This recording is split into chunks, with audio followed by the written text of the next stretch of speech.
తమిళనాడులో అసెంబ్లీ ఎన్నికలు కొనసాగుతున్నాయి. మొత్తం 234 అసెంబ్లీ స్థానాలలో కొనసాగుతున్నటువంటి ఈ ఎన్నికలలో టీవీకే పార్టీ అధినేత విజయ్ దళపతి స్పెషల్ అట్రాక్షన్గా మారారు. ఎందుకంటే ఇప్పటి వరకు కూడా ఎప్పుడు కూడా ఒక హీరో హోదాలో వచ్చి ఓటు హక్కును వినియోగించుకునేటువంటి విజయ్ దళపతి ఈసారి ఒక పార్టీ అధినేతగా, ఒక పార్టీకి సంబంధించినటువంటి నేతగా, రాజకీయ నాయకుడిగా ఓటు హక్కును వినియోగించుకున్నారు. అది కూడా గత సంప్రదాయాలకు విరుద్ధంగా ఈసారి పోలింగ్ కేంద్రానికి విజయ్ రావడం జరిగింది. ఎందుకంటే ప్రతి సంవత్సరం కూడా ఎప్పుడు ఓటింగ్ వేసినా కూడా ఎన్నికలు ఉన్నప్పుడు పోలింగ్ కేంద్రానికి వద్ద ఎలాంటి హడావిడి లేకుండా, కాన్వాయిలు లేకుండా కేవలం సింపుల్గా ఒక సైకిల్ మీద వచ్చి అదే విధంగా క్యూ లైన్లో నిలబడి ఓటు హక్కును వినియోగించుకునేటువంటి వాడు ఎప్పుడు కూడా విజయ్. సో ఈసారి దానికి భిన్నంగా ఓటు హక్కును వినియోగించుకున్నాడు. ఎందుకని అడిగితే అంటే గతంలో ఈ రకంగా ఎందుకు వస్తారు సైకిల్ మీద అదేవిధంగా లైన్లో అని చెప్పేసిన దానికి గతంలో చాలా సందర్భాల్లో కూడా ఆయన కొన్ని వ్యాఖ్యలు చేయడం జరిగింది. ఆరోగ్యకరమైనటువంటి జీవనశైలి, పర్యావరణ రహిత ప్రజాస్వామ్యానికి అంకితభావం అంటూ యువతకు ఒక మంచి మెసేజ్ ఇచ్చేవారు. అంతేకాకుండా ఎంత ఆలస్యమైనా సరే క్యూ లైన్లో నిలుచొని ఓటు వేసి వెళ్ళిపోయేవారు విజయ్. 2021 అసెంబ్లీ ఎన్నికల టైంలో కూడా కాదు, అంతకు ముందు కూడా ఆయన సింప్లిసిటీ గురించి నెట్టింట జోరుగా చర్చ కూడా నడిచేది. మొదటిసారి ఇప్పుడు రాజకీయ నాయకుడిగా ఆ సంప్రదాయానికి ఆయన బ్రేకులు వేశారు.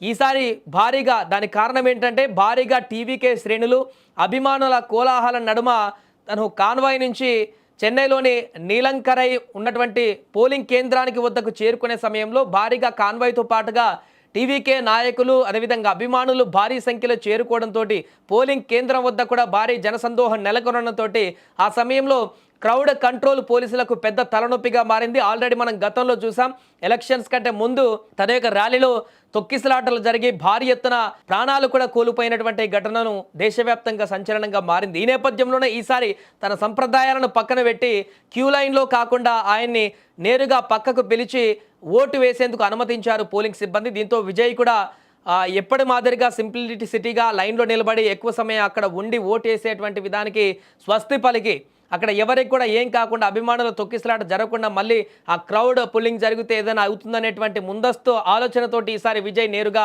అక్కడ విఐపి లాగానే లోపలికి లైన్ లేకుండా వెళ్ళి వెంటనే ఓటు వేసి బయటికి రావడం జరిగింది. ఈసారి తన టీవీకే పార్టీతో అసెంబ్లీ ఎన్నికల బరిలోకి దిగిన సంగతి కూడా మనందరికీ తెలిసిందే. మొత్తం 234 స్థానాలలో ఆయన అభ్యర్థులను నిలిపారు. ఈసారి ఆయన కూడా పెరంబూర్ అదేవిధంగా తిరుచిరాపల్లి ఈస్ట్ 2 చోట్ల కూడా పోటీ చేస్తున్నారు ఈ ఎన్నికల్లో. టీవీకే పార్టీ తరఫున సీఎం అభ్యర్థిగా విజయ్ పేరునే ఖరారు కూడా చేశారు. ఇక విజయ్తో పాటుగా మిగతా సెలబ్రిటీలందరూ కూడా ఇప్పటికే ఓటు హక్కును వినియోగించుకున్నారు. అక్కడ చెన్నైలో కమల్ హాసన్ కానీ, రజనీకాంత్ కానీ, శృతి హాసన్ కానీ, అదేవిధంగా సీఎం స్టాలిన్, అదేవిధంగా తన కుమారుడు, అదే సతీమణి, వీరందరూ కూడా ఓటు హక్కును ఇప్పటికే పోలింగ్ కేంద్రాలకు వద్దకు వచ్చి వినియోగించుకోవడం జరిగింది. ఏదేమైనా ప్రస్తుతం తమిళనాడులో ప్రశాంతంగా ఓటింగ్ ప్రక్రియతో కొనసాగుతుంది. అండ్ చెన్నైలో ఒక ప్రాంతం వద్ద ఓటర్లు స్టక్ అయిపోయారు, వారిని బస్సులో తరలించాలంటూ కూడా విజయ్ ఇప్పటికే విజ్ఞప్తి కూడా చేయడం జరిగింది. ఈ నేపథ్యంలో సాయంత్రం వరకు కొనసాగేటువంటి ఓటింగ్ ప్రక్రియలో ఆ యొక్క ఈవీఎం ప్యాడ్లలో వారి యొక్క భవితవ్యం నిక్షిప్తం కానుంది.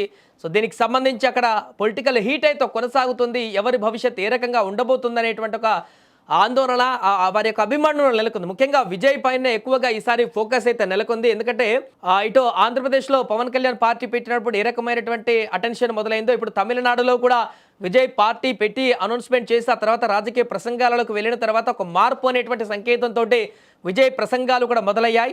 ఈ నేపథ్యంలో కమల్ హాసన్ పార్టీ పెట్టి విఫలమయ్యారు. అంతకుముందు రజనీకాంత్ కూడా పార్టీ పెడదామని చెప్పేసి మధ్యలోనే ఆగిపోయినటువంటి పరిస్థితి ఉంది. ఇలాంటి సందర్భంలో విజయ్ కొత్తగా పార్టీని పెట్టి ఎంతవరకు దీన్ని తీసుకువెళ్ళగలుగుతారు, ఏ రకంగా దాని ప్రభావం ఉండబోతుంది, రాష్ట్రంలో టీవీకే పార్టీ యొక్క భవితవ్యం ఏ రకంగా ఉండబోతుంది అనేది ఈ ఎలక్షన్ల తర్వాత రిజల్ట్ రోజు బయటపడేటువంటి అవకాశం ఉంది.